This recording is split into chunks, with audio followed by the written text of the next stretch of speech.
Có người bảo mẫu như thế này cũng thật là yên tâm quá đi. Người chủ nhìn thấy ngôi nhà sạch sẽ như vừa được thay mới mà vô cùng kinh ngạc. Cô con gái nhỏ cũng như vừa phát hiện ra được một vùng đất mới vậy, kích động mà kéo bố vào phòng nhà vệ sinh, nhìn thấy mỗi một ngóc ngách đều đã được dọn dẹp sạch sẽ, đến cửa sổ cũng được chùi rửa như mới. Tụi nhỏ đều khen ngợi, cô bảo mẫu mới quá là lợi hại rồi. Tất cả quần áo trong tủ đều đã được sắp xếp ngay ngắn, đến số cây ở ban công cũng đã được dọn dẹp gọn gàng. Nhưng ai mà nghĩ được rằng trước lúc họ ra ngoài ngôi nhà lại có bộ dạng như thế này. Nhà vệ sinh thì bốc mùi đến nỗi không thể ngửi được, nhà bếp thì bừa bộn không có chỗ nào là không có vết bẩn, còn có 2 chậu cây đã bị héo úa, phòng ngủ và phòng sách thì càng không phải nhắc đến. Thông qua sự cải tạo của bảo mẫu, ngôi nhà như được lột xác.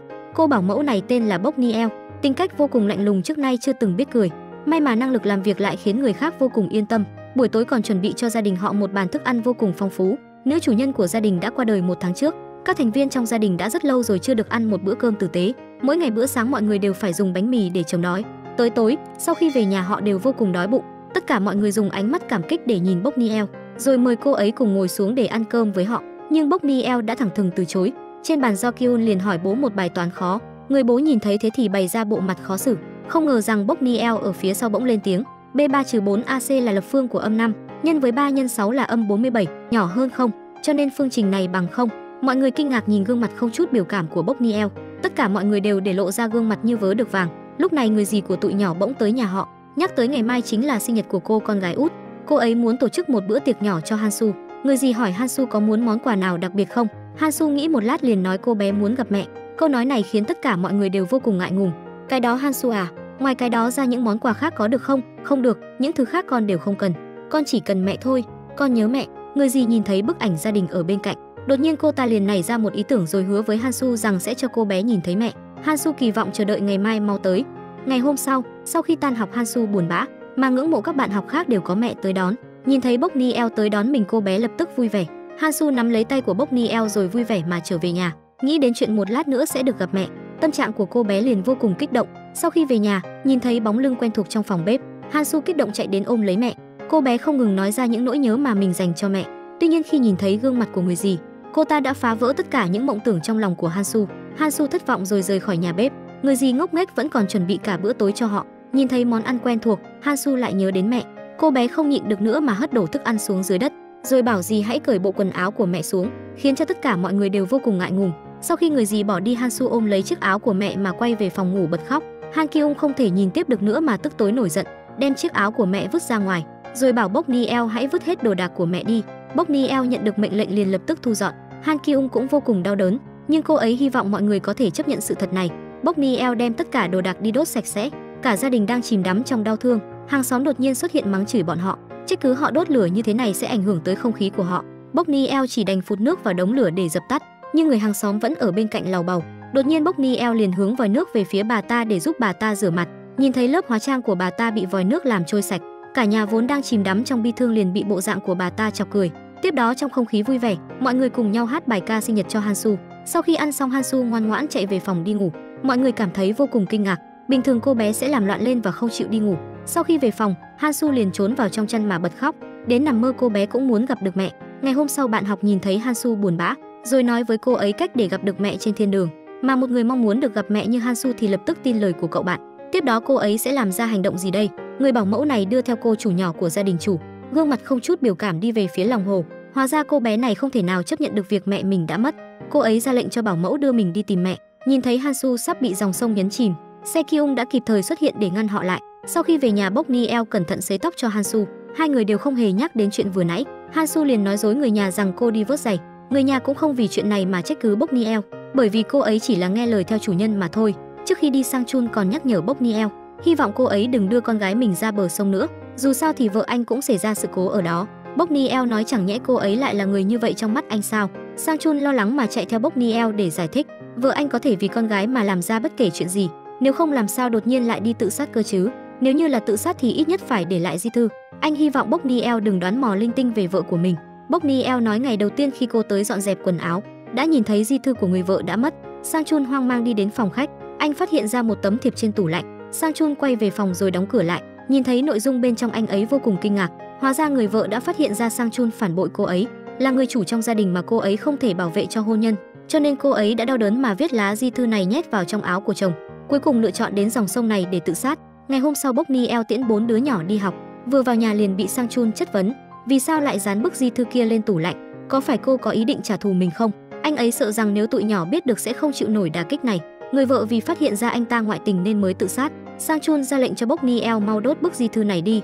Bok Niel đón lấy bức thư chuẩn bị đốt cháy nó, thì bỗng nhiên Han Kyung bỗng xông vào trong. Hóa ra cô bé đã nghe thấy cuộc nói chuyện vừa rồi của họ. Cô bé cướp lại bức thư để xem mẹ mình viết gì. Han Kyung chất vấn bố rằng có phải ông ấy muốn Bok Niel đốt cháy bức thư này đi là để che giấu tội lỗi của mình suốt đời phải không?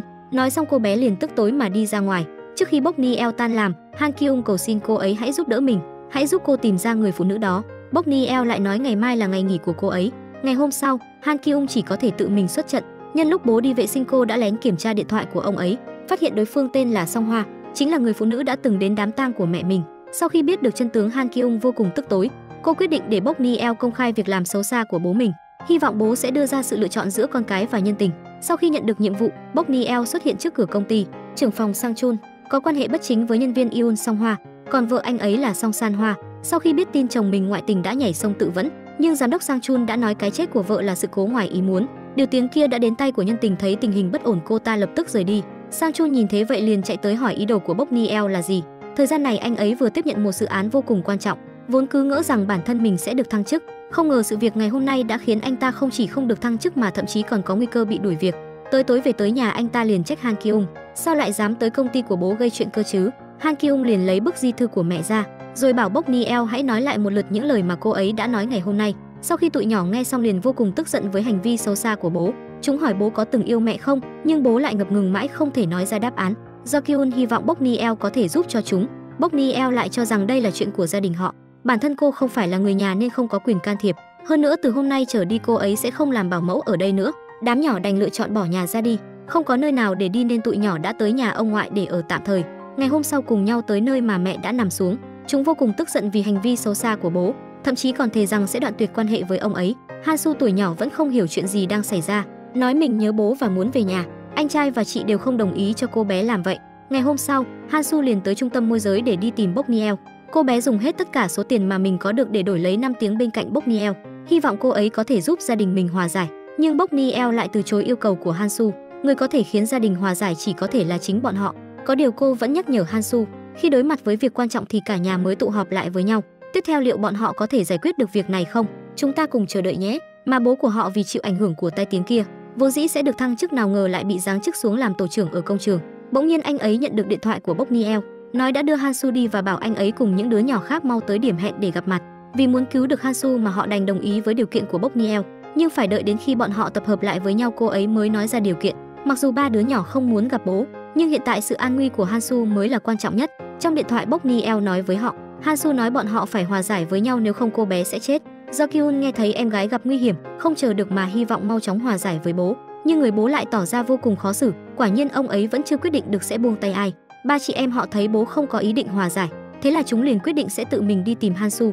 Họ tới bên bờ sông nơi mẹ đã tự sát, nhưng lại không thấy bóng dáng của em gái đâu. Sang Chun hy vọng họ có thể về nhà cùng nhau bàn bạc. Han Kyung cho rằng bố mình không hề có ý định hòa giải, vì sao bọn họ phải quay về với ông ấy cơ chứ? Đến mẹ ông ấy còn không yêu thì làm sao yêu thương nổi bọn họ? Lúc này Bok Niel gọi điện tới, hỏi bọn họ đã hòa giải với nhau chưa. Bọn họ quyết định sẽ giả vờ hòa giải với nhau để cứu Han-su ra rồi nói tiếp. Không ngờ rằng Bok Niel lại vạch trần ra lời nói dối của bọn họ. Nếu như bọn họ không hòa giải thì đừng mong gặp được Han-su. Dưới sự truy hỏi của tụi nhỏ, Bok Niel nói với họ Han-su đang đi xem sao Bắc Đầu. Bọn họ cùng nhau tới nơi dễ nhìn thấy sao Bắc Đầu nhất, nhưng vẫn không tìm thấy Han-su. Mấy người họ vừa đi vừa nghĩ xem nơi nào có thể nhìn thấy sao Bắc Đầu. Mẹ vẫn thường kể cho họ nghe về câu chuyện sao Bắc Đầu. Nhìn thấy bầu trời đầy sao chúng lại nhớ đến mẹ. Trên gương mặt của tụi nhỏ để lộ ra ánh mắt của sự hoài niệm. Đột nhiên bọn họ nhớ ra một địa điểm. Cả nhà vội vàng quay về nhà, tìm tất cả mọi ngóc ngách trong nhà nhưng vẫn không thấy Han-su đâu. Han Kyung đột nhiên nhìn thấy em gái đang trên sân thượng. Han-su lúc này đang ngồi trên sân thượng. Anh chị nói chỗ này quá nguy hiểm rồi bảo cô bé hãy đi xuống. Nhưng Han-su lại nói, nếu như mọi người không làm hòa với nhau thì cô bé sẽ nhảy xuống. Mà Song Chun chạy tới cũng bị cảnh tượng này dọa cho sợ hãi. An ủi tâm trạng của con gái rồi muốn kéo cô bé lại. Đột nhiên chiếc hộp trong tay Han-su bỗng rơi xuống. Han-su đưa tay ra với theo nó. May mà Bok Niel đã ở dưới đỡ được Han-su. Cảnh này khiến mọi người đều sợ hãi đến mức hai chân mềm nhũn. Cả nhà vội vàng chạy xuống tầng, nhìn thấy Han-su không chút thương tích mới có thể yên tâm được. Không ngờ bố lại tát cho Han-su một cái, rồi trách cứ hành vi của Han-su đã khiến cho cả nhà phải lo lắng.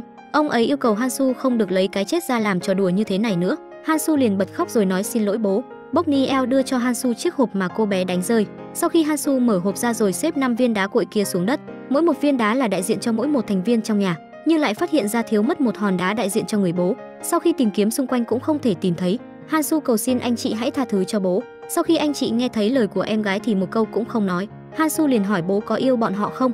Một câu nói xin lỗi của bố khiến họ vô cùng đau lòng, không khí cũng vì thế mà bị đè nén đến cực điểm. Han Kyung cho rằng bố đã phản bội mẹ, lại không biết bản thân có yêu con cái của mình không. Bọn họ cũng không muốn sống cùng với ông ấy nữa. Chúng hy vọng bố hãy chuyển ra khỏi nhà, đồng thời lại cầu xin Bokniel hãy trở thành bảo mẫu của chúng. Chuyện này cứ như thế mà quyết định đi. Vì Sang Chun đã làm sai nên cũng đồng ý rời khỏi căn nhà. Trước khi đi, Bokniel lấy ra viên đá đại diện cho anh ta, để Sang Chun cầm theo viên đá này rồi rời khỏi ngôi nhà này. Cuộc sống cũng quay lại như trước, chỉ là lúc ăn cơm, vị trí của bố sẽ bị trống. Hansu vẫn rất nhớ bố, hỏi chị gái bao giờ thì bố trở về. Dưới sự khuyên nhủ của anh trai, cô bé liền gật đầu đồng ý, mà bố của chúng lúc này lại đang ở khách sạn. Nhớ đến sự từ chối tuyệt tình của các con, làm sao Sang Chun lại không áy náy cơ chứ? Chỉ là từ sau khi vợ mất, tất cả mọi áp lực đều đè lên đôi vai của anh ta. Anh ta chỉ là muốn thoát khỏi cuộc sống áp lực này mà thôi. Thế nhưng trong hôn nhân, dù cho ai là người phản bội thì người chịu tổn thương vẫn là con cái. Cậu bé này ngày nào ở trường cũng bị các bạn học bắt nạt. Chúng bắt cậu tới cửa hàng mua đồ ăn vặt, không có tiền liền bắt cậu quẹt thẻ xe buýt, rồi chúng lại uy hiếp cậu sau này mỗi ngày đều phải nạp tiền vào trong thẻ. Sáng sớm ngày hôm sau, Do Kyun liền xin Bokniel tiền nạp vào thẻ xe buýt, nhưng Bokniel lại nói với cậu rằng cô ấy đã nạp đủ tiền để dùng trong 1 tháng rồi. Do Kyun tìm đủ mọi lý do nhưng đều bị Bokniel từ chối. Cuối cùng cậu liền thở dài ngao ngán mà đi học. Không có tiền nên Do Kyun chỉ đành đi bộ. Đến lớp cậu lại bị đám bạn côn đồ đòi tiền. Do Kyun chỉ đành nói sự thật cho chúng biết. Vì không lấy được tiền nên chúng liền nghĩ ra cách khác. Chúng nhìn thấy thành tích học tập của Do Kyun xuất sắc, liền yêu cầu cậu kỳ thi lần này phải truyền đáp án cho chúng. Vì công việc quá bận nên Bokniel chỉ đành thay mặt Sang Chun đến trường làm thủ tục lên lớp cho Do Kyun. Lúc đi ra ngoài vừa hay nhìn thấy Do Kyun đang bị bắt nạt. Bokniel giờ đã có đáp án cho chuyện sáng nay. Sau khi về đến nhà, Do Kyun vì chuyện này mà cảm thấy vô cùng bất an. Vừa hay TV đang phát một bản tin có một học sinh trung học vì bị các bạn tẩy chay, rồi còn xúi giục cậu ấy làm chuyện vi phạm kỷ luật. Cuối cùng cậu ấy đã để lại một bức di thư rồi nhảy lầu tự tử. Hansu hỏi Bokniel vì sao anh ấy lại bị tẩy chay. Bokniel liền bổ sung kiến thức cho tụi nhỏ. Nói xong còn cố ý nhìn về phía Do Kyun. Không ngờ rằng ngày hôm sau, đám bạn học xấu xa kia còn quá đáng hơn. Chúng đem nước bẩn đổ hết lên giày của Do Kyun, rồi còn uy hiếp cậu rằng nếu như làm sai một câu sẽ bị đánh 100 cái, và cảnh cáo Do Kyun thi xong mới được đánh giày. Cậu bạn này đúng là xấu xa quá đi. Bokniel đón Hansu tan học xong liền đưa theo cô bé ra chợ mua thức ăn. Sau khi mua xong liền cùng Hansu hát líu lo mà đi về nhà. Đột nhiên Hansu nhìn thấy anh trai ở phía trước. Em gái ngửi thấy mùi hôi từ giày của anh trai. Do Kyun hoang mang lùi về sau để không bị phát hiện. Bokniel bảo Do Kyun hãy cởi giày ra để mình mang đi giặt, nhưng Do Kyun lại nhớ đến lời cảnh cáo của bạn học nên đã từ chối cô. Khi đến trước cổng, Do Kyun bảo Hansu hãy vào nhà trước, bởi cậu ấy có điều muốn nói với Bokniel. Do Kyun nhìn xuống đôi giày bẩn thỉu hôi hám của mình, quyết định sẽ nói chuyện mình bị bắt nạt với Bokniel. Bọn họ cậy có nhiều người, một mình cậu không đánh lại, nhưng cậu lại không dám nói với người nhà vì sợ mọi người sẽ lo lắng. Do Kyun hỏi Bokniel có cách nào để lấy được 100 điểm không. Bokniel nói chỉ cần viết để cô giáo ra là gì thì được. Thế là Do Kyun liền xin Bokniel hãy giúp mình một chuyện, làm ơn hãy giúp cháu ăn cắp đề thi. Giữa đêm Bokniel một mình tới trường học, bảo vệ cho rằng cô ấy là phụ huynh của học sinh nên cũng không hề nghi ngờ. Khi cô ấy cầm tài liệu về, Do Kyun vô cùng kinh ngạc. Lúc này điện thoại nhận được tin nhắn của cậu bạn côn đồ kia. Do Kyun không thể nhẫn nhịn cảm giác bị người khác chèn ép. Cậu ấy không muốn hết lần này đến lần khác bị các bạn học uy hiếp. Anh hy vọng Bokniel hãy giúp mình giáo huấn cho đám côn đồ kia một bài học. Sau khi nhận được nhiệm vụ, Bokniel lập tức tìm đến cậu bạn kia, nói rõ mục đích của bản thân rồi chậm chậm tiến gần lại cậu ta. Cậu bạn dùng súng để uy hiếp Bokniel không được tiến lại gần mình. Tuy nhiên Bokniel lại không hề sợ sệt mà đi về phía cậu ta, cướp lấy súng rồi nắm lấy cổ áo của cậu ta. Hai tên đồng đội nhát gan nhìn thấy vậy thì mau chóng bỏ chạy. Cậu bạn nhìn thấy gương mặt lạnh lùng không chút biểu cảm của người bảo mẫu thì sự khoa trương của cậu ta đã đổi thành sự sợ hãi. Lúc này Do Kyun xuất hiện gọi Bokniel lại. Cậu ấy lo lắng nếu để xảy ra chuyện thì Bokniel sẽ bị bắt, nên đã quyết định sẽ đích thân giải quyết chuyện này. Do Kyun tung nắm đấm về phía người bạn kia, nhưng cơ thể yếu ớt của cậu căn bản không phải là đối thủ của cậu bạn học kia. Do Kyun bị bạn học đánh cho một trận tơi tả. Cậu bạn nhắc nhở Do Kyun đừng quên tìm cách truyền đáp án cho mình. Sau khi cảnh cáo cậu xong mới rời đi. Bokniel không nói một lời bước tới xử lý vết thương cho Do Kyun. Trên đường về nhà, Do Kyun vẫn vì chuyện này mà lo lắng. Bokniel liền nói cậu hãy tin tưởng mình bởi cô ấy đã có cách giải quyết. Hãy nghĩ vì sao lại muốn học ở trường đó. Ngày hôm sau kỳ thi diễn ra, Do Kyun nhanh chóng hoàn thành đề thi và dựa vào phương thức đã định để chuyển đáp án cho bọn chúng. Tuy nhiên khi kỳ thi kết thúc, lúc cô giáo đối chiếu đáp án, bọn chúng liền phát hiện ra mình đã bị không điểm. Tên bạn học kia tức tối mà đạp cho Do Kyun một đạp, rồi nắm lấy cổ áo của cậu mà hỏi lý do. Do Kyun lấy đề thi thử lên rồi nói bản thân mình cũng được không điểm, dù sao thì cũng sai hết rồi. Cậu bắt đầu đánh đi. Bạn học nhìn thấy Do Kyun cứng rắn như vậy thì không dám ra tay với cậu. Do Kyun liền biết cậu ta chỉ là kẻ đi bắt nạt kẻ yếu nhưng lại sợ kẻ mạnh. Hóa ra tối qua cậu ấy đã xé hết tài liệu kia đi. Cậu ấy không hy vọng mình sẽ dùng cách đó để được điểm tuyệt đối. Lúc đầu vì hy vọng được mẹ khen nên cậu ấy mới đăng ký vào trường đó. Tối qua thông qua những câu nói của Bokniel, cậu ấy cũng hiểu ra rồi, có học được ở trường đó hay không không quan trọng. Điều quan trọng là khi đối mặt với kẻ địch mạnh thì không được tỏ ra yếu đuối, nếu không thì sẽ khiến đối phương ra sức bành trướng. Bokniel khen Do Kyun đã làm rất tốt. Nghe thấy những lời nói chân thành của Bokniel, Do Kyun cuối cùng cũng đã nở một nụ cười thoải mái. Hòm thư của nhà cậu bé này nhận được một bức thư nặc danh, nói bảo mẫu nhà cậu ấy là một tội phạm giết người. Lúc này Bokniel không chút động tĩnh mà xuất hiện phía sau Se Kyung. Cậu ấy bị dọa đến nỗi ngã cả ra đất. Sau khi bảo mẫu rời đi, Se Kyung liền đưa bức thư đó cho chị gái. Han Kyung nghi ngờ đây là tác phẩm của Se Kyung, nhưng Se Kyung vì để chứng minh sự trong sạch của mình mà thề trước bức di ảnh của mẹ rằng mình không hề nói dối, là có người đang ám chỉ cho họ rằng bảo mẫu là kẻ rất nguy hiểm.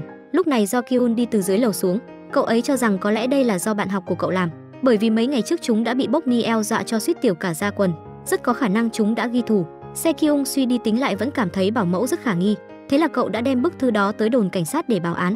Bởi vì chứng cứ không đủ nên cảnh sát cũng không thèm quan tâm đến cậu. Sự hoài nghi khiến Se Kyung vô cùng bất an. Đến trong mơ cậu ấy cũng mơ thấy Bokniel đốt cả nhà cậu. Tinh thần bất ổn khiến Se Kyung bị dọa cho mồ hôi vã ra đầm đìa. Ngày hôm sau cậu xin Do Kyun hãy làm rõ chuyện này, xem lá thư kia có phải do bạn của Do Kyun làm không. Do Kyun chỉ đành bất lực mà đồng ý, mà không biết rằng cuộc nói chuyện của hai người họ đã bị Bokniel nghe rõ mồn một. Thông qua cách diễn con rối, sau khi tan học, Se Kyung gọi điện cho Do Kyun. Do Kyun nói hôm nay Bokniel không có bất kỳ biểu hiện bất thường nào cả, và nói với Se Kyung rằng bức thư đó không phải do bạn của mình viết. Se Kyung liền đi tới trung tâm môi giới để hỏi người phụ trách ở đó. Bà ấy liền nói lấy tư cách của mình ra để đảm bảo Bokniel là một người tử tế. Đợi đến khi Se Kyung về nhà thì liền thấy cả nhà đang ở đó. Cậu lén gọi chị gái và em trai vào phòng để thương lượng cách đối phó. Han Kyung và Do Kyun đều cho rằng Bokniel không phải loại người đó. Thời gian này cô ấy đã rất cố gắng vì họ, nhưng Se Kyung vẫn cảm thấy không yên tâm, bảo chị gái hãy đi tìm bố để sa thải bảo mẫu. Han Kyung tìm thấy khách sạn mà bố đang ở liền phát hiện một cặp nhẫn đôi. Hai bố con họ lại vì chuyện này mà cãi vã. Se Kyung thì vì chuyện này mà lo lắng đến nỗi tinh thần bất ổn, liền đổ hết mọi tức giận lên người bạn học. Bạn học tức tối cãi nhau với cậu, hỏi có phải vì bố bỏ nhà đi nên cậu mới thế này phải không? Hàng xóm của nhà cậu đã chuyển tin tức này đi khắp nơi rồi. Se Kyung tức tối liền xông vào đánh nhau, may mà các bạn đã tới ngăn họ lại. Thầy giáo trực tiếp đuổi Se Kyung ra khỏi đội bóng rổ. Tâm trạng không tốt nên Se Kyung đã tới khu vui chơi, lại bắt gặp cậu bạn vừa bị cậu đánh cho bầm dập. Vì quá kích động mà Se Kyung lại đánh cho cậu ta một trận nữa. Kết quả là bị tạm giam ở đồn cảnh sát. Cảnh sát yêu cầu Se Kyung gọi bố mẹ đến, nhưng Se Kyung lại nói mình không có bố mẹ.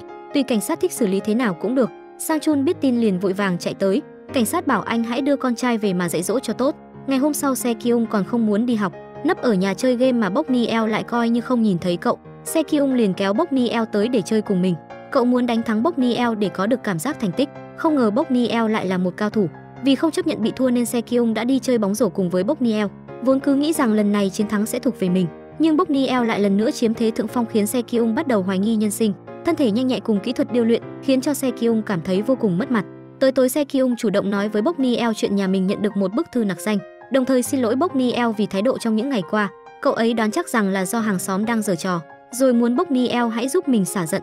Bokniel không chút do dự mà lấy xịt sơn lên tường nhà họ, viết ra những lời trong lòng của Se Kyung, giúp cho Se Kyung có thể xả giận. Hàng xóm nhìn thấy cảnh tượng này xong thì lập tức báo cảnh sát. Sang Chun nhận được thông báo liền vội vàng về nhà. Hàng xóm liền bắt đầu mắng mỏ anh. Sang Chun liền cầu xin bà ấy hãy tha thứ cho con mình, hãy đem mọi trách nhiệm đổ lên đầu mình, rồi nói với bà ấy rằng con của mình không phải là kẻ xấu, và kể ra rất nhiều ưu điểm của Se Kyung. Se Kyung nghe được những lời đó của bố mình thì vô cùng cảm động, nhưng người hàng xóm lại không dễ dàng tha cho họ như vậy. Không ngờ Sang Chun lại quỳ xuống, khiến cho tất cả mọi người đều vô cùng kinh ngạc. Mọi người vẫn nói đầu gối của đàn ông là vàng, nhưng hôm nay người bố vì để bảo vệ cho con của mình, Bokniel quay ra cầm lấy chiếc chổi, trực tiếp đẩy người hàng xóm kia ra ngoài.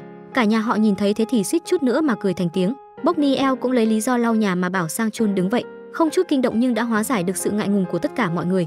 Tiếp đó cả nhà họ cùng nhau cọ sạch bức tường kia. Thông qua sự việc lần này, quan hệ của gia đình họ cũng hòa hợp hơn rất nhiều. Sau khi làm xong chuyện thì ngồi xuống cùng nhau ăn đêm. Han Kyung quay về nhà nhìn thấy bố thì vô cùng tức giận, trách cứ ông ấy vẫn còn mặt mũi mà về nhà ăn cơm. Sang Chun thấy vậy liền đứng dậy rời đi, rồi nói với Han Su rằng mình tạm thời sẽ giữ viên đá kia. Han Su sau khi biết bố đang cầm nó thì liền yên tâm. Se Kyung và Do Kyun nói với chị gái hãy để bố về nhà, nhưng Han Kyung vẫn đang tức giận về chuyện cặp nhẫn đôi ở chỗ bố, làm sao có thể dễ dàng tha thứ cho ông ấy cơ chứ. Thông qua sự việc này, Se Kyung không còn hoài nghi Bokniel nữa, thậm chí còn coi những lời mà Bokniel từng nói như một câu danh ngôn mà chép lại, rồi dán vào nơi mà mình có thể nhìn thấy để khích lệ bản thân, và còn chủ động thảo luận với em trai về nó, hứa rằng sau này mình nhất định sẽ cố gắng học hành.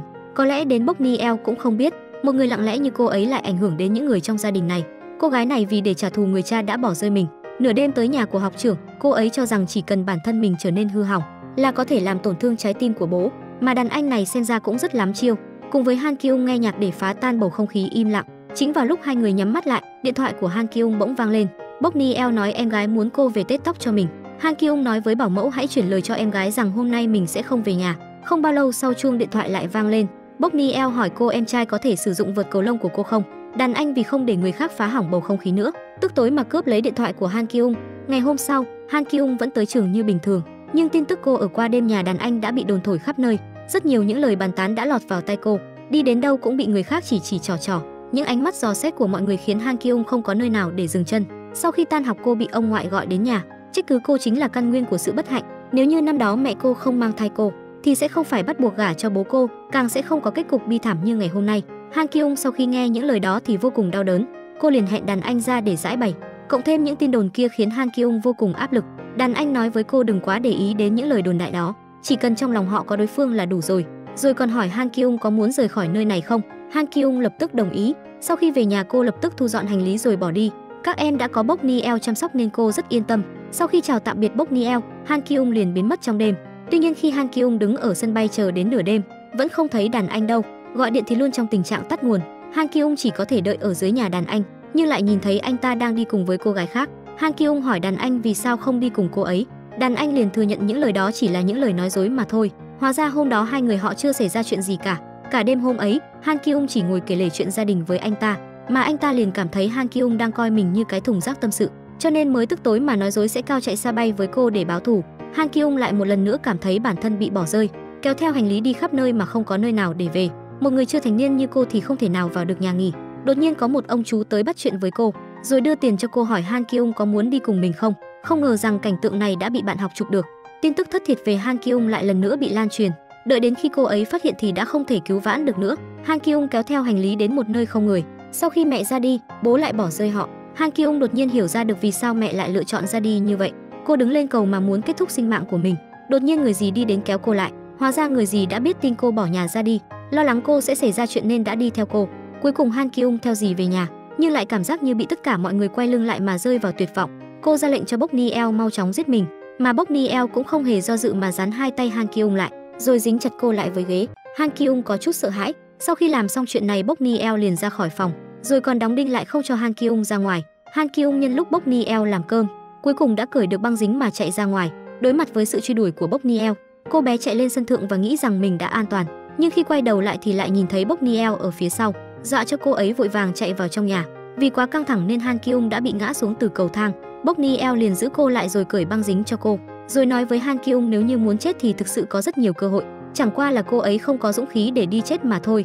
Bokniel còn nói nếu muốn chết mà được thì cô ấy đã không còn trên thế giới này nữa. Han Kyung gọi Bokniel lại hỏi nguyên nhân, thì Bokniel liền nói cô ấy có lý do bắt buộc phải sống tiếp. Lúc này mọi người biết tin liền quay về nhà. Han Kyung cảm thấy cuộc đời đã bị chính cô hủy hoại rồi. Cô bé muốn cướp lấy con dao trong tay Bokniel nhưng lại bị Sang Chun ngăn lại, hỏi con gái vì sao lại có lý do không muốn sống tiếp. Han Kyung nói hết ra nỗi lòng mình cho bố nghe. Cô cho rằng sự ra đời của mình chính là gánh nặng của bố mẹ. Bokniel nói với Han Kyung nếu như cô chết đi rồi thì em trai em gái của cô sẽ đau lòng nhường nào. Nghĩ đến nỗi đau mà chúng khi mất đi mẹ thì biết. Han Kyung nhìn lên bức ảnh của mẹ, rồi lại nhìn người bố đang không ngừng an ủi mình, và còn em trai em gái những người không thể đánh mất cô. Khoảnh khắc này cuối cùng thì Han Kyung cũng tìm ra lý do để sống tiếp, cũng hy vọng bố có thể nhanh chóng ra quyết định. Cô ấy không muốn vì việc bản thân bị bỏ rơi mà đau lòng nữa, đồng ý cho hòn đá của bố quay lại chiếc hộp kia. Trải qua sự việc này khiến Han Kyung đột nhiên nhận ra, có thể sống là chuyện hạnh phúc biết bao.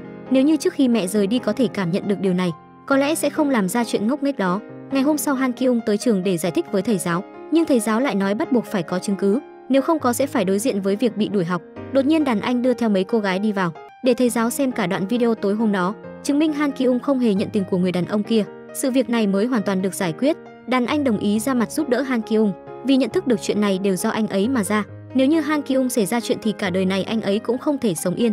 Mấy ngày nữa là trường mầm non tổ chức biểu diễn. Bokniel đích thân may một chiếc váy thật xinh cho Hansu. Bọn họ còn tiến hành luyện tập trước. Hansu hy vọng bố có thể đến xem cô bé biểu diễn. Và hôm diễn ra buổi biểu diễn, các bạn nhỏ đều biểu diễn rất xuất sắc. Mấy đứa nhỏ đã đợi rất lâu nhưng vẫn không thấy bố đâu. Đột nhiên Bokniel với gương mặt không chút biểu cảm bước lên sân khấu, rồi phá hỏng tấm băng rôn ở phía trên. Tiếp đó lại phá hỏng tất cả đạo cụ. Các phụ huynh nhìn thấy hành động của Bốc Niel thì rất sợ hãi, họ vội vàng đưa theo con cái của mình rời khỏi hiện trường. Sau khi về nhà, tụi nhỏ liền hỏi Bốc Niel vì sao lại làm như vậy, nhưng Bốc Niel lại nói Sang Chun đã hứa sẽ đến tham dự buổi biểu diễn, nhưng hôm nay anh ấy bị công ty sa thải, rồi lại đánh mất hòn đá gia đình, cho nên anh ấy muốn Bốc Niel giúp mình kéo dài thời gian. Chỉ là đợi rất lâu vẫn không thấy Sang Chun đâu, cho nên Bốc Niel chỉ đành dùng cách này để tạm dừng buổi biểu diễn lại. Mà Sang Chun lúc này đang ngơ ngác ngồi bên bờ sông, vốn dĩ đây là cơ hội cuối cùng mà các con dành cho anh ấy, nhưng anh ấy vẫn không đến kịp tham gia buổi biểu diễn của Hansu, cộng thêm sự áy náy với vợ và các con, anh ấy đi chậm chậm về phía lòng hồ. Sang Chun cho rằng mình đã không làm tròn trách nhiệm của một người bố, cũng không hiểu làm sao để chứng minh tình yêu của mình dành cho các con. Có lẽ chỉ có cái chết mới có thể giải thoát được cho anh ấy. Tụi nhỏ sau khi biết được tình hình của bố thì vô cùng lo lắng, chúng vội vàng chạy đến bờ hồ thì nhìn thấy Sang Chun đang định tự sát. Ba đứa con cầu xin bố mình đừng bỏ rơi chúng, bởi vì sự kháng nghị của các phụ huynh mà Hansu đã bị bắt dừng diễn. Vì lần biểu diễn này mà cô bé đã vô cùng nỗ lực, chúng hy vọng bố có thể xem màn biểu diễn của Hansu. Cuối cùng Sang Chun vẫn theo tụi nhỏ về nhà. Nhìn thấy màn biểu diễn mà con gái út cất công chuẩn bị, tất cả mọi người đều tận tình đóng vai các vai diễn còn lại, phối hợp cùng cô bé hoàn thành tiết mục. Sang Chun xem xong thì kích động mà rơi nước mắt, cuối cùng quyết định quay về khách sạn để thu dọn đồ đạc về nhà. Sau này anh ấy sẽ chung sống với tụi nhỏ. Lúc này cô nhân tình đột nhiên tới khách sạn tìm anh ấy, rồi nói ra những sự nhớ nhung của mình dành cho Sang Chun. Mà Bốc Niel đang thu dọn đồ trong nhà tắm bỗng xuất hiện. Cô hỏi Sang Chun đã thu dọn xong chưa, nhưng ý chính là hỏi anh đã thu dọn xong chuyện ngoại tình của mình chưa. Lo lắng Sang Chun sẽ thay đổi vào thời khắc quan trọng, Bốc Niel cố ý nhắc nhở anh ta rằng tụi nhỏ đang chờ anh ta ở nhà, đừng để chúng phải thất vọng. Sang Chun đưa theo nhân tình tới bên bờ sông, rồi nói với cô ta rằng vợ mình đã chết ở đây. Anh ấy đã nhận ra sai lầm của mình, tất cả mọi chuyện đều vì anh ấy mà trở nên hỗn loạn. Sang Chun quyết định sẽ bắt đầu cuộc sống mới với thân phận là một người cha tốt, cũng có nghĩa là sẽ cắt đứt quan hệ với cô ta. Đợi đến khi anh ấy quay về nhà thì nhìn thấy cảnh tượng ấm áp này. Các con đã chuẩn bị cho anh ấy một bữa tiệc chào mừng. Chào mừng bố quay về nhà của chúng ta. Tụi nhỏ chấp nhận sẽ bỏ qua chuyện quá khứ để chào đón bố trở về, và chúng cũng hiểu được tấm lòng của bố. Sau này cho dù gặp phải khó khăn gì thì họ cũng phải đồng lòng. Sau khi giải quyết được khúc mắc trong gia đình, tụi nhỏ bắt đầu quan tâm tới tình trạng của Bốc Niel. Chúng muốn làm một chút việc cho Bốc Niel. Tụi nhỏ đã hẹn Bốc Niel tới khu vui chơi, bởi vì mỗi ngày nghỉ Bốc Niel đều sẽ đến đây, gọi một phần ăn gia đình nhưng lại không ăn, ngồi từ sáng đến tối mới chịu quay về nhà. Bọn trẻ cho rằng nhất định có uẩn khúc gì ở đây, nhưng Bốc Niel không định sẽ nói chuyện này cho họ, rồi còn nói nếu như tụi nhỏ còn tiếp tục truy hỏi thì cô ấy sẽ lập tức nghỉ việc. Tụi nhỏ bất lực chỉ đành im lặng. Thế nhưng Se Kyung vẫn cảm thấy rất kỳ lạ. Anh ấy cảm nhận được hình bóng của mẹ trên người Bốc Niel, đến món ăn cũng giống với mùi vị của mẹ. Do Kyun cũng cảm thấy tay của Bốc Niel rất lạnh, và cô ấy từ trước đến nay chưa từng để lộ ra bất kỳ biểu cảm nào. Thế là chúng dự định sẽ tiến hành tìm hiểu về Bốc Niel. Chúng để Hansu mang bánh đến cho Bốc Niel, không ngờ rằng Bốc Niel vẫn không ăn. Lúc bóc hành, hai mắt của mọi người đều bị làm cay đến rơi nước mắt. Thế nhưng Bốc Niel lại chẳng hề gì. Chị Bốc Niel, lẽ nào chị là ma sao, hay là mẹ em chuyển thế? Hansu thơ ngây không nhìn được mà trực tiếp hỏi Bốc Niel. Bốc Niel liền nói đừng hỏi cô ta những chuyện không liên quan đến công việc. Han Kyung không còn cách nào chỉ đành tìm cứu viện. Sang Chun hỏi thời gian mà anh ấy không ở nhà. Bốc Niel đã phải chăm sóc tụi nhỏ vất vả rồi. Mọi người muốn mời cô cùng đi ăn cơm, không ngờ rằng Bốc Niel vẫn không chút do dự mà từ chối. Hansu chỉ đành ra tuyệt chiêu, nói với Bốc Niel rằng nếu như cô ấy từ chối thì từ nay về sau cô bé sẽ không ăn cơm nữa. Bốc Niel lại không nỡ từ chối cô bé dễ thương như thế này. Tới tối mọi người đã tới nhà hàng trước để gọi món. Sang Chun mời Bốc Niel tới nhà hàng dùng bữa, nhưng âm thanh của một người đàn ông đã khiến cô ấy dừng bước. Cô ấy quay người đi đến trước mặt anh ta rồi nói ra cái tên Ji-hun, kích động mà hỏi anh ta vì sao vẫn còn sống.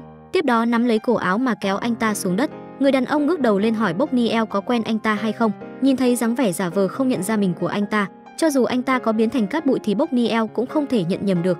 Mấy đứa nhỏ nhìn thấy Bốc Niel đau đớn mà rơi nước mắt, không biết người đàn ông này có quan hệ với cô ấy như thế nào. Đi ra từ đồn cảnh sát, Sang Chun cho rằng Bốc Niel đã nhận sai rồi. Phía cảnh sát xác nhận rằng đó không phải là người mà Bốc Niel muốn tìm. Đối diện với câu hỏi của Sang Chun, Bốc Niel không nói một lời. Sau khi về nhà, tụi nhỏ lại lần nữa hỏi cô ấy mới quyết định tiết lộ chuyện của mình ra với mọi người. Cô ấy từng tên là Eun Su, và lúc mà cô ấy còn bằng tuổi Hansu, bà Hong ở trung tâm môi giới công việc chính là bảo mẫu nhà cô, mà bố cô năm đó vì cứu cô ấy nên mới ra đi mãi mãi. Bốc Niel cảm thấy vô cùng tự trách, cô cho rằng chính mình đã hại chết bố. Vì để khiến mẹ vui vẻ mà Bốc Niel bắt đầu liều mạng mà học hành, nhưng cho dù cô có nỗ lực thế nào thì cũng không thể cảm hóa được mẹ. Sau này mẹ cô đã đi thêm bước nữa, không ngờ rằng người cha dượng lại là một người đàn ông nghèo, mà mẹ vì sự ra đi của bố mà ghét bỏ Bốc Niel, đem tất cả mọi lỗi lầm đổ hết lên đầu cô. Sau khi vào đại học, cô ấy cuối cùng cũng có thể rời xa gia đình đó, bắt đầu cuộc sống tự lực cánh sinh.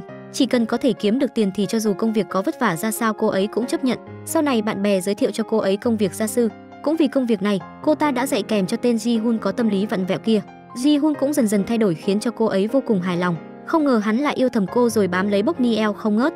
Sau khi tốt nghiệp đại học, Bốc Niel chạy ra nước ngoài, sau này gặp được chồng của mình rồi xây dựng gia đình. Hơn nữa họ còn có một đứa con rất dễ thương. Cả nhà họ sống một cuộc sống vô cùng hạnh phúc. Mỗi ngày nghỉ họ đều sẽ đến khu vui chơi. Chính vào lúc họ đang hưởng thực niềm hạnh phúc, tên Ji-hun kia một lần nữa xuất hiện. Cho dù Bốc Niel đã kết hôn sinh con, Ji-hun vẫn bám giết lấy cô không rời. Cuối cùng Bốc Niel chỉ có thể nói chuyện này với chồng. Chồng cô đã cảnh cáo hắn ta, nhưng hắn lại nhân lúc Bốc Niel không ở nhà để đốt cháy ngôi nhà nơi có hai người mà Bốc Niel yêu thương nhất trong đó. Mẹ chồng nghi ngờ Bốc Niel và tên Ji-hun kia là đồng phạm, cho rằng cô là tội phạm giết chết con trai và cháu của mình, bắt buộc cô từ giờ đến khi chết cũng không được cười. Từ đó trở đi những từ ngữ đẹp đẽ đã biến mất khỏi cuộc đời của cô ấy. Cả nhà nghe xong những lời tâm sự của Bốc Niel thì vô cùng đau lòng, không kìm nén được mà cùng khóc với Bốc Niel. Bốc Niel nói xong thì liền muốn nghỉ việc ở đây. Cho dù mọi người có níu kéo thế nào thì cô ấy vẫn kiên quyết rời đi. Han-su quay về phòng thu dọn hành lý, rồi đeo túi lên rồi chạy ra ngoài. Cô bé muốn Bốc Niel hãy đưa mình theo, nhưng Bốc Niel không hề quay đầu lại mà dần dần rời xa. Cho dù Han-su có ngã cũng vội vàng đứng lên, vừa chạy theo Bốc Niel vừa hét lớn tên của cô ấy. Chị Bốc Niel à, mẹ ơi, mẹ ơi! Một tiếng gọi mẹ ơi khiến Bốc Niel dừng bước. Han-su khóc lớn gọi mẹ ơi đừng đi. Hóa ra trong lòng của cô bé từ lâu đã coi Bốc Niel như mẹ mình. Bốc Niel mặc dù rất đau lòng nhưng vẫn không quay đầu. Vì sự ra đi của chồng và con, cô ấy phải đi xác nhận xem đối phương có phải là tên Ji-hun không. Càng không hy vọng vì mình mà làm hại đến gia đình nhà Sang-chun. Từ sau khi Bốc Niel rời đi, tụi nhỏ như chìm sâu vào trong nỗi buồn. Khoảng thời gian này sự chăm sóc mà Bốc Niel dành cho chúng đã khiến tụi nhỏ coi Bốc Niel thành người nhà. Sang-chun tới trung tâm môi giới việc làm để tìm bà Hong, biết được Ji-hun đã không còn trên thế giới này rồi. Năm đó Bốc Niel cũng biết chuyện này, bọn họ còn xác nhận qua giấy chứng tử của hắn. Sang-chun chỉ có thể cầu xin bà ấy nếu như có tin tức của Bốc Niel hãy nói lại với mình. Còn tụi nhỏ thì ngày nào cũng tới khu vui chơi để đợi Bốc Niel, nhưng lại chẳng thấy bóng dáng của cô ấy đâu. Hôm nay cuối cùng Bốc Niel cũng đã tới trung tâm môi giới việc làm. Bà Hong nói với Bốc Niel đừng sống cuộc sống như này nữa, tên ác ma đó năm đó đã chết rồi. Tuy nhiên Bốc Niel lại cho rằng Ji-hun vẫn còn sống, hoặc là hắn vẫn chưa bị bắt. Đây chính là lý do để cô ấy sống tiếp. Cô ấy phải đích thân xác nhận người đó có phải là Ji-hun không. Sang-chun đã kịp tới để ngăn Bốc Niel lại, hỏi Bốc Niel vì sao lại phải chìm đắm trong hận thù như vậy. Chồng và con trai đều không phải là do cô hại. Nếu như giống như Bốc Niel thì anh ta mới đáng được coi là hung thủ thật sự. Anh ta ngoại tình khiến gia đình trở nên hỗn loạn, anh ta càng không có lý do để sống tiếp. Bốc Niel lại nói đó là chuyện của anh rồi lạnh lùng rời đi. Sang-chun kéo tay Bốc Niel lại rồi cầu xin cô, người nhà họ liệu có thể trở thành lý do để Bốc Niel sống tiếp hay không. Tuy nhiên khi Bốc Niel nghe thấy vậy thì liền quay người rời đi. Bảo mẫu vì để điều tra ra hung thủ giết hại chồng và con mình đã cố tình tạo ra một cuộc gặp gỡ bất ngờ với Ji-hun, hỏi anh ta có thể chứng minh được bản thân không phải Ji-hun không. Ji-hun liền bảo Bốc Niel hãy theo mình về mà xem chứng cứ. Anh ta cứ cho rằng Bốc Niel sẽ vì chuyện này mà lùi bước, không ngờ Bốc Niel không nói nhiều lời liền theo anh ta về nhà. Ji-hun thăm dò Bốc Niel rằng nếu như thật là anh ta thì cô sẽ làm gì. Bốc Niel không chút do dự mà nói sẽ thiêu chết anh ta. Sau khi về nhà, Ji-hun trực tiếp xác nhận thân phận của mình. Bốc Niel lập tức lấy ra con dao dài 20 cm, nhưng lại bị Ji-hun sớm đã lường trước được. Hắn nói với Bốc Niel rằng mình chỉ đang đùa giỡn thôi, chứ hắn không phải là Ji-hun thực sự. Bốc Niel không tài nào xuống tay được, không biết rằng sự xuất hiện của Ji-hun là có âm mưu. Anh ta cố ý gọi Sang-chun tới công ty mình làm việc. Sang-chun tới công ty mới phát hiện người nhân tình Song Hoa của anh ta lại lần nữa trở thành đồng nghiệp của mình. Mặc dù hai người họ rất ngại ngùng, nhưng họ giao ước rằng sau này chỉ giữ mối quan hệ đồng nghiệp mà thôi. Tuy nhiên ngày hôm sau khi Sang-chun chuẩn bị tan làm, Ji-hun liền hẹn Sang-chun và Song Hoa tới nhà mình ăn cơm. Sang-chun không muốn dây dưa với Song Hoa nên đã muốn từ chối, nhưng Ji-hun lại lấy lý do tụ họp để bắt anh ấy tham gia. Sau khi tới nhà anh ta mới phát hiện Bốc Niel mấy ngày này không thể liên lạc, vậy mà lại tới nhà Ji-hun làm bảo mẫu. Sang-chun tới bếp hỏi Bốc Niel vì sao lại tới đây. Bốc Niel đương nhiên sẽ không nói với anh ấy dụ ý của mình. Từ khi Bốc Niel tới công ty để vạch trần chuyện của Sang-chun, Song Hoa rất không vừa mắt với Bốc Niel. Cô ta cố ý lấy lý do để Bốc Niel đổi một ly rượu mới cho mình, rồi lại bắt Bốc Niel lấy cái này rồi lấy cái kia cho mình. Mà Bốc Niel lại không nửa lời oán than với sự sai bảo của cô ta. Ngược lại hành động của Song Hoa lại khiến cho Sang-chun cảm thấy rất không thoải mái. Cộng thêm việc Ji-hun cố ý tái hợp cho anh ta và Song Hoa, khiến cho Sang-chun không muốn ở lại đây thêm bất cứ giây phút nào nữa. Bà Hong tới tìm bọn trẻ giúp đỡ, hy vọng chúng có thể khuyên Bốc Niel quay về.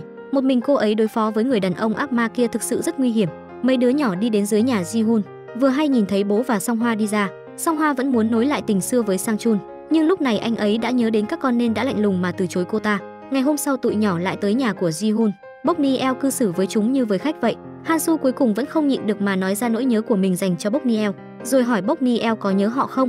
Bốc Niel nhìn thấy đứa bé đáng thương nhưng vẫn cố ý nói ra những lời đau lòng, hy vọng tụi nhỏ hãy mau chóng rời khỏi đây. Nhưng Ji-hun lại đưa lũ trẻ tới phòng mình, mở kết sắp ra rồi đưa cho chúng một ít tiền. Sau đó còn dặn dò Bốc Niel nhớ tiếp đãi tụi nhỏ thật tốt rồi mới ra ngoài. Mà mục đích hôm nay tụi nhỏ tới đây là muốn làm loạn. Chúng muốn Ji-hun đuổi Bốc Niel đi để cô ấy lại quay về nhà mình. Do Kyun dựa vào năng lực ghi nhớ của mình để mở kết sắt của Ji-hun ra, chiếc hộp bên trong đã thu hút sự chú ý của chúng. Chúng muốn lén mở nó ra nhưng lại không cẩn thận làm rơi. Bốc Niel nghe thấy tiếng động thì liền đuổi tụi nhỏ về nhà. Đợi đến khi chúng rời đi, Bốc Niel liền tới thu dọn chiếc hộp, vô tình phát hiện ra bức ảnh rơi dưới đất. Bốc Niel xếp tất cả bức ảnh lên trên bàn. Ji-hun đột nhiên quay về nhà, nhìn thấy Bốc Niel mở chiếc hộp đó ra thì vô cùng tức giận. Anh ta hiểu rất rõ sự hoài nghi mà Bốc Niel dành cho mình. Hắn đốt sạch chỗ ảnh kia trước mặt Bốc Niel, rồi còn bịa đặt ra một câu chuyện hoàn hảo cho cô ấy nghe, nói rằng cô gái kia chính là bạn gái của anh ta. Lúc bản thân mình đã muốn tìm đối thương tái hợp, mới biết rằng sớm đã âm dương cách biệt, chỉ đành lấy những tấm ảnh cũ ra để hồi tưởng về cô ấy. Ji-hun nói sống trong ký ức thực sự rất đau khổ, cầu xin Bốc Niel hãy coi anh ta thành Ji-hun mà giết chết anh ta đi. Mà Bốc Niel lại không thể xác định được người trước mặt mình, liệu có phải Ji-hun mà cô vẫn đang tìm kiếm không, cũng không dám tùy tiện xuống tay. Chính vào lúc này, Sang Chun xông vào bên trong, mà màn biểu diễn của Ji-hun cũng kết thúc, nói với Sang Chun rằng anh ta đang chơi một trò chơi vô cùng nguy hiểm, nhưng hiện tại đã kết thúc rồi. Cảnh sát Lee, người phụ trách của án này, đã đến trước cửa, nhìn thấy Ji-hun đi ra thì yêu cầu anh ta hãy phối hợp với phía cảnh sát để tiến hành điều tra. Mấy người họ cùng tới đồn cảnh sát. Ji-hun bình tĩnh ngồi ở phòng thẩm vấn, chờ đợi cảnh sát Lee kiểm tra thân phận của mình. Cảnh sát Lee xác nhận anh ta không phải là Ji-hun liền thả anh ta ra. Bốc Niel không tin liền xông vào phòng thẩm vấn xem tài liệu, rồi lại lấy giấy chứng tử của Ji-hun ra để đối chiếu. Bốc Niel không thể khống chế được cảm xúc trong lòng mà khóc lớn. Rõ ràng cô ấy có thể cảm nhận được anh ta chính là Ji-hun, nhưng vì sao kết quả lại khiến người ta lại tuyệt vọng như thế này? Trước khi rời đi, Ji-hun nói anh ta sẽ không dám thuê Bốc Niel nữa, rồi bảo Sang Chun hãy tự mình đưa cô ta về nhà đi. Tuy nhiên điều khiến mọi người không ngờ được rằng cảnh sát Lee và Ji-hun vốn là cùng một ruột. Màn kịch ngày hôm nay là họ cố ý diễn để cho Bốc Niel xem. Ji-hun đã tự tạo ra một thân phận mới, chính là muốn Bốc Niel phải tin rằng Ji-hun đã chết rồi, anh ta mới có thể dùng thân phận mới để tiếp cận Bốc Niel. Sang Chun hy vọng Bốc Niel có thể tiếp tục làm bảo mẫu cho gia đình họ. Tụi nhỏ đều đang chờ cô quay về. Tiếp theo Bốc Niel sẽ đi đâu về đâu đây? Cô bé Hansu ngày nào cũng tới khu vui chơi để đợi bảo mẫu. Cuối cùng thì cô bảo mẫu mà cô bé mong chờ cũng đã xuất hiện. Hansu cầu xin Bốc Niel hãy quay về nhà với mình.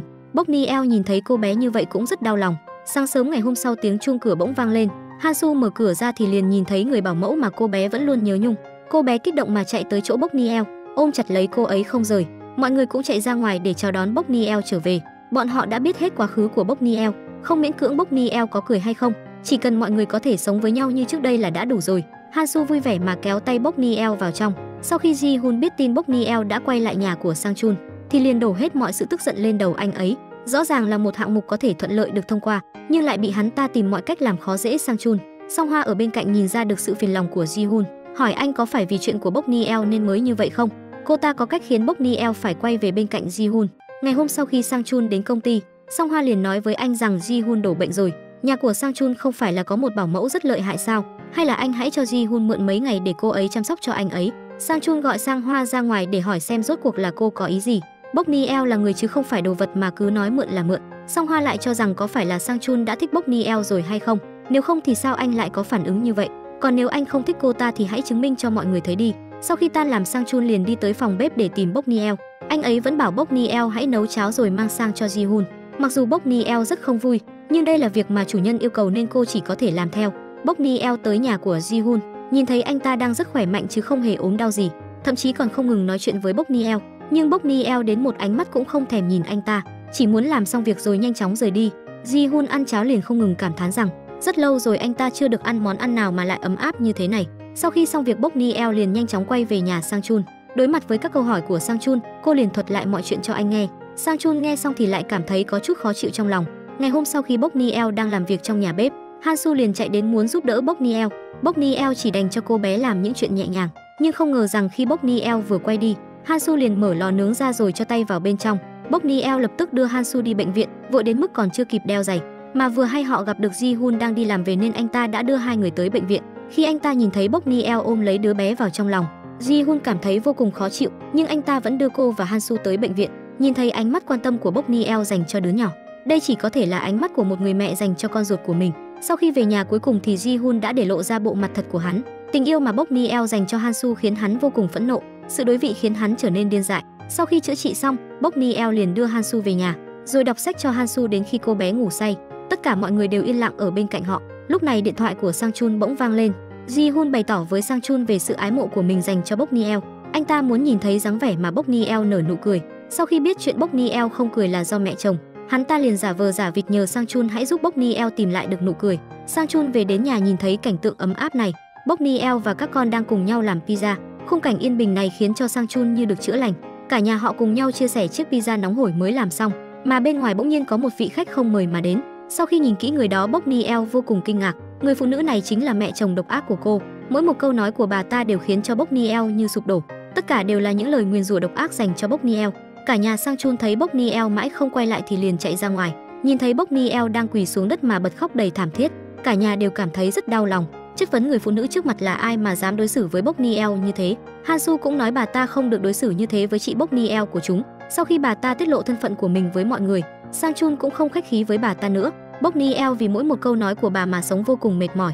Chẳng lẽ bà muốn Bokniel cả đời này phải sống trong địa ngục sao? Sự phẫn nộ trong lòng của bà ta càng mãnh liệt hơn. Bà ta chính là không muốn Bokniel sống vui vẻ. Bà ta muốn cô phải sống trong sự đau khổ này cả đời. Mà tất cả chuyện này đều là do Ji-hun sắp xếp. Hắn muốn mượn tay của bà mẹ chồng để làm loạn cuộc sống hạnh phúc của Bokniel, bởi vì anh ta sợ rằng Bokniel sẽ trở thành mẹ kế của tụi nhỏ. Làm như thế là để Bokniel phải tự mình rời khỏi gia đình nhà họ. Bokniel vì không để mang đến thêm phiền cho gia đình Sang Chun, quả nhiên đã đề nghị rời khỏi nhà họ, nhưng Sang Chun không đồng ý để cho cô rời đi. Han Kyun hỏi Bokniel lẽ nào cả đời này cô cứ tháo chạy như vậy sao? Hỏi Bokniel liệu có thể ở lại với gia đình họ được không? Để họ cùng bảo vệ cho Bokniel. Hãy trở thành mẹ của tụi em đi ạ. Hansu cũng cầu xin Bokniel hãy trở thành mẹ của họ. Nhưng Bokniel vẫn từ chối lời khẩn cầu của tụi nhỏ, chỉ đồng ý với họ rằng sẽ không để tâm đến những lời của mẹ chồng nữa. Nói xong Bokniel liền quay người rời đi. Bảo mẫu mấy hôm trước còn từ chối làm mẹ của tụi nhỏ, hôm nay lại chủ động đồng ý với yêu cầu của họ. Nghe thấy Bokniel chủ động đồng ý làm mẹ của chúng, tụi nhỏ vui vẻ đến mức muốn bắn pháo hoa để chúc mừng. Chỉ có mình Sang Chun là khó xử. Lúc ra ngoài liền hỏi Bokniel có phải là thật lòng không? Vì sao cô lại đột ngột làm như vậy? Bokniel lại gần Sang Chun để chỉnh lại tóc cho anh, rồi còn tự nhiên mà chỉnh lại vạt áo khoác nữa, làm cho Sang Chun có chút ngại ngùng. Bokniel không quan tâm đến sự kháng nghị của anh ấy mà quay người vào phòng. Hóa ra tối qua Sang Chun đã uống say mềm. Song Hoa đưa anh ấy về nhà rồi gọi Bokniel tới đón. Nhân cơ hội liền nói với Bokniel rằng cho dù cô có lấy được lòng tụi nhỏ thì cũng chẳng thể có được trái tim của Sang Chun đâu. Cô ta muốn Bokniel nhìn rõ vị trí của bản thân. Làm tiểu tam mà tác oai tác quái như cô ta đúng thật là không có kẻ thứ hai mà. Và cũng chính vì chuyện này, Bokniel không hy vọng tụi nhỏ sẽ phải chịu tổn thương, nên cô đã lựa chọn đứng ra bảo vệ chúng. Tới tối Sang Chun về đến nhà, Bokniel liền đưa cho anh ấy một tờ đơn kết hôn. Chỉ cần Sang Chun ký và đóng dấu vào đó là hai người họ có thể thuận lợi hoàn thành xong thủ tục kết hôn rồi. Sang Chun vô cùng kinh ngạc mà đón lấy tờ đơn kết hôn. Bokniel liền nói nếu anh quyết định xong rồi thì hãy nói với cô. Bọn trẻ không ngờ rằng Bokniel lại bá khí như vậy. Chúng chờ đợi bố mau chóng ký tên vào đây. Những ngày sau đó, Bokniel đều hỏi Sang Chun đã ký tên vào đơn ly hôn hay chưa. Sang Chun nhìn thấy Bokniel thì như nhìn thấy ác mộng. Cho dù anh ấy có trốn vào trong nhà vệ sinh, nhưng khi anh ấy vừa mở cửa thì Bokniel cũng sẽ xuất hiện ở trước cửa để chặn anh lại. Sang Chun không nhịn được nữa liền chạy theo hỏi Bokniel vì sao cô lại ép anh ký vào tờ đơn kết hôn đó. Bokniel nói cô làm như vậy là để anh ấy đưa ra được quyết định cuối cùng, sau này sẽ không phản bội tình yêu của tụi nhỏ nữa. Ngày hôm sau khi Bokniel đang dọn dẹp nhà cửa thì liền nhận được điện thoại của Song Hoa muốn hẹn cô ra gặp mặt. Nghe thấy cái tên quán cà phê Sweet Candy, Bokniel liền cảm thấy mình đã nghe thấy nó ở đâu đó rồi. Sau khi lấy ra số thẻ tích điểm trong ngăn kéo ra, quả nhiên phát hiện ra nữ chủ nhân của căn nhà này từng đi tới đó. Vừa hay Han Kyung vừa đi học về, Bokniel liền hỏi mẹ của cô ấy đã qua đời lúc nào. Sau khi tới quán, Bokniel đã gọi một chiếc bánh kem. Nhân viên liền viết ngày hôm nay lên trên tấm thẻ tích điểm. Song Hoa hẹn Bokniel ra đây là để một lần nữa tạo áp lực cho cô ấy. Cho dù cô có là mẹ của tụi nhỏ rồi thì cũng sẽ không lấy được trái tim của Sang Chun đâu. Hơn nữa còn nói Bokniel đang lợi dụng tụi nhỏ để bù đắp sự mất mát mà chồng và con trai quá cố của cô đem lại. Cuối cùng thì cô ta cũng sẽ trở thành hòn đá ngáng đường tụi nhỏ. Câu nói cuối cùng khiến cho suy nghĩ trong Bokniel gợn sóng. Trên đường về nhà, Bokniel cứ vừa đi vừa suy nghĩ, nhớ đến nội dung tấm di thư của nữ chủ nhân. Nếu như tôi là một hòn đá ngáng chân thì tôi sẽ biến mất. Cô suy đoán cái chết của nữ chủ nhân rất có khả năng có liên quan đến Song Hoa. Sau khi về nhà, cô liền lấy bánh kem cho tụi nhỏ ăn. Ngày hôm sau, Bokniel lại tới quán mua bánh kem. Cô lấy lý do mất đồ để lấy được camera giám sát của quán. Sau khi về nhà, nhân viên của quán liền gửi video đến máy cô. Quả nhiên trước khi chết, nữ chủ nhân đã từng tới gặp Song Hoa. Bokniel chủ động hẹn Song Hoa ra quán cà phê đó, rồi lấy ra đoạn video cô ta và nữ chủ nhân gặp nhau.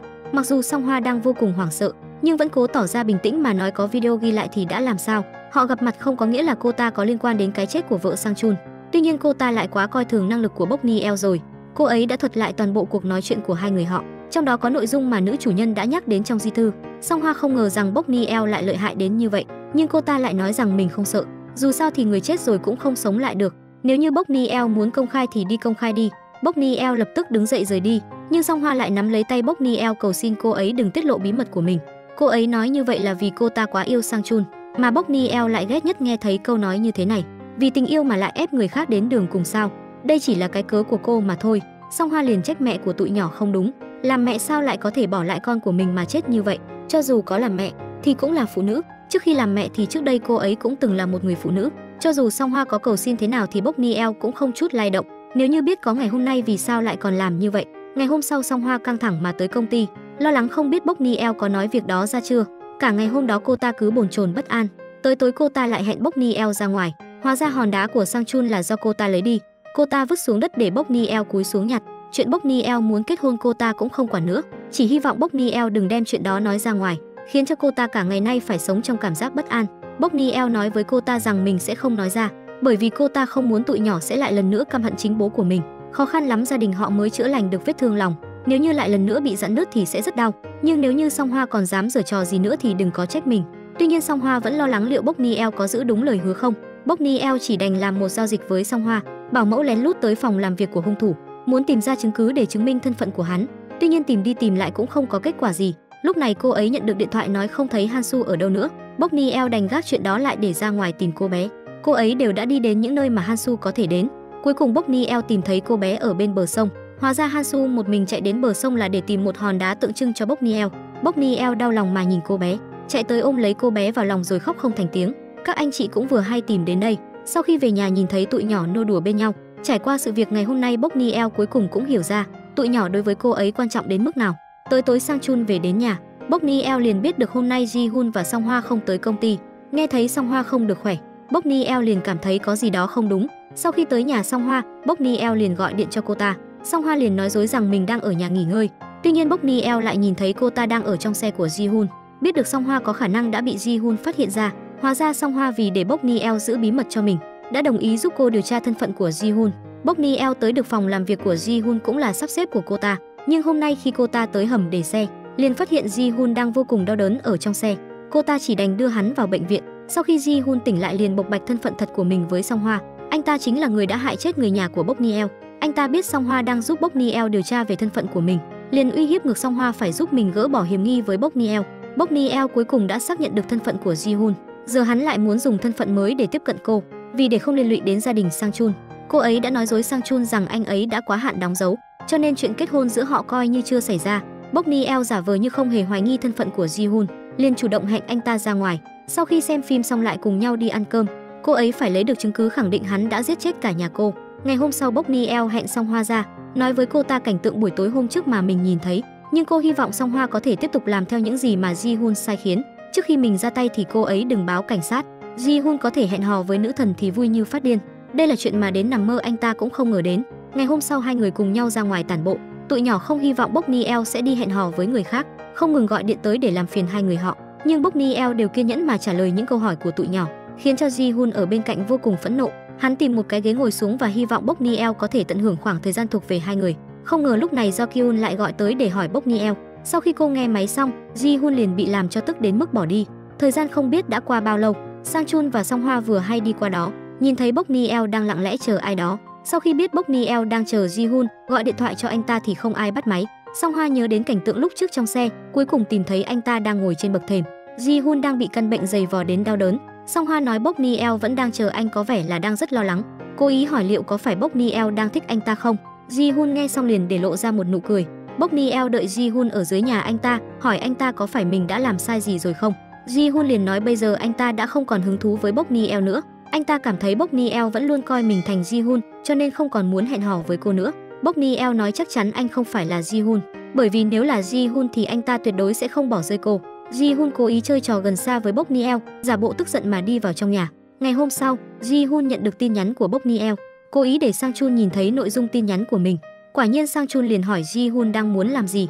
Hôm qua thì bỏ rơi Bokniel ở đường rồi một mình bỏ đi, bây giờ thì lại không quan tâm đến cô ấy. Ji-hun liền bày ra bộ dạng lưu manh. Song Hoa lo lắng sẽ làm hại đến Sang Chun, vội vàng kéo Sang Chun ra khỏi phòng làm việc. Sang Chun cho rằng Ji-hun đang trêu đùa tình cảm của Bokniel.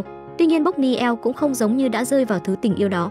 Anh ấy luôn cảm thấy Ji-hun đang lên một kế hoạch nguy hiểm nào đó, cho nên Sang Chun muốn Ji-hun hãy dừng việc qua lại với Bokniel. Song Hoa lại đột nhiên nắm lấy tay của anh ấy, nói việc của Bokniel thì hãy để cô ấy quyết định đi. Sang Chun cảm thấy khoảng thời gian này Song Hoa rất kỳ lạ, thái độ đối với Bokniel liền thay đổi 180 độ. Anh liền hỏi cô có phải là đang giấu mình chuyện gì không. Song Hoa đang chuẩn bị tiết lộ mọi chuyện với Sang Chun thì điện thoại bỗng nhiên nhận được tin nhắn uy hiếp của Ji-hun.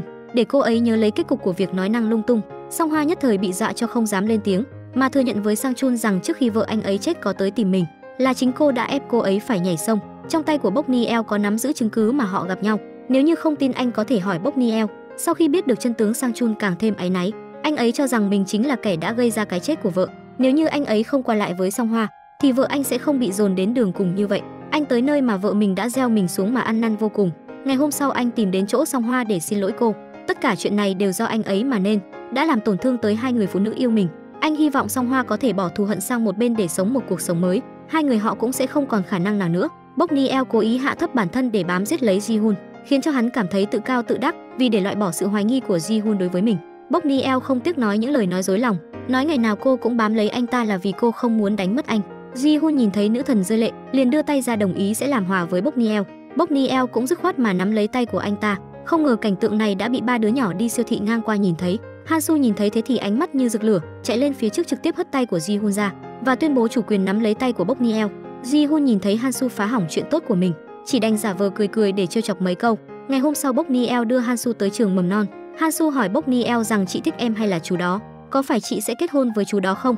Bốc Niel nói nếu như Ji-hun cầu hôn mình thì rất có khả năng chuyện đó sẽ xảy ra. Hansu ngây thơ cứ nghĩ những lời này là thật. Nhưng lúc Bốc Niel rời đi, cô bé cũng chạy khỏi trường mầm non, một mình chạy đến nhà của Ji-hun để nói chuyện với anh ta. Cô bé hy vọng Ji-hun sẽ chủ động từ bỏ Bốc Niel, bởi vì cô bé hy vọng Bốc Niel có thể trở thành mẹ của mình. Ji-hun đưa Hansu tới siêu thị. Đợi đến khi Bốc Niel biết tin từ chỗ cô giáo thì vô cùng lo lắng. Sau khi biết cô bé đang ở cùng với Ji-hun, Bốc Niel vội vàng chạy đến siêu thị, lại phát hiện ra hai người họ ở bên nhau rất hòa hợp. Ji-hun còn mua cho Hansu rất nhiều đồ chơi. Bốc Niel bỗng nhớ lại trước đây Ji-hun cũng dùng cách này để tiếp cận với con trai của cô. Chuyện này khiến cho Bốc Niel sợ hãi đến toát mồ hôi hột. Trên đường về nhà, Bốc Niel nói với Ji-hun rằng cô hy vọng anh ta sau này đừng như vậy nữa, vì chuyện này khiến cô ấy rất lo lắng. Ji-hun liền nói là Hansu tự tìm đến mình.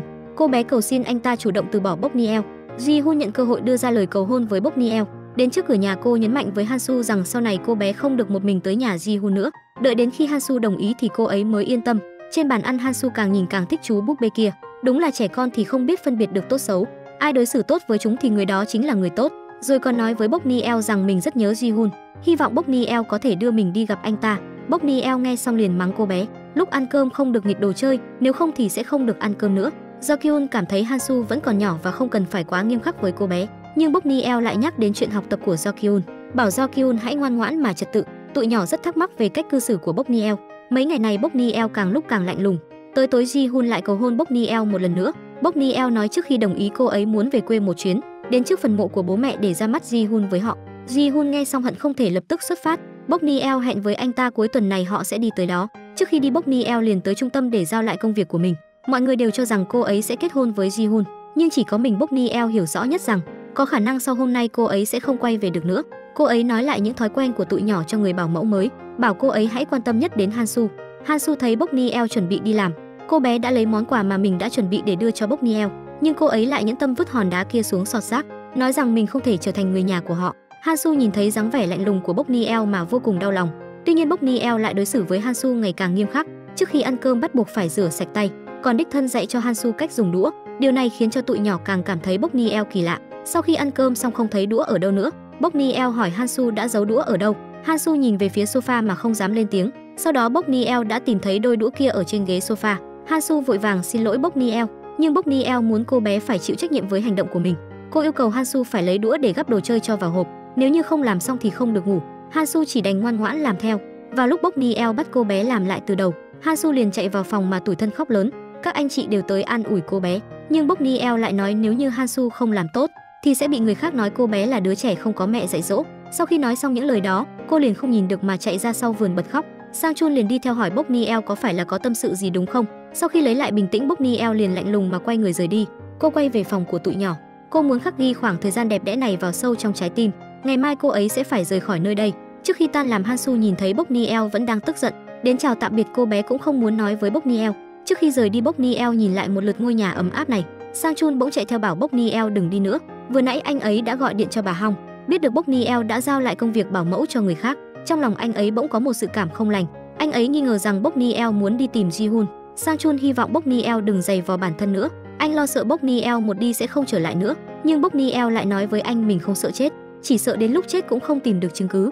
Cô nói Sang Chun đừng quan tâm đến cô ấy nữa rồi dứt khoát rời đi. Bảo mẫu lên kế hoạch hôm nay sẽ giải quyết tên ác ma bên cạnh. Anh ta không chỉ hại chết người nhà của bảo mẫu mà còn muốn dùng thân phận mới để tiếp cận cô. Bok Niel lấy lý do đi thăm mộ phần của bố mẹ mà đưa hắn về quê, nhưng Ji Hun lại cho rằng Bok Niel đã thật lòng chấp nhận anh ta rồi. Anh ta hứa với bố mẹ cô rằng mình sẽ giúp Bok Niel tìm lại được nụ cười, mà Bok Niel cũng tỏ ra rất phối hợp với anh ta.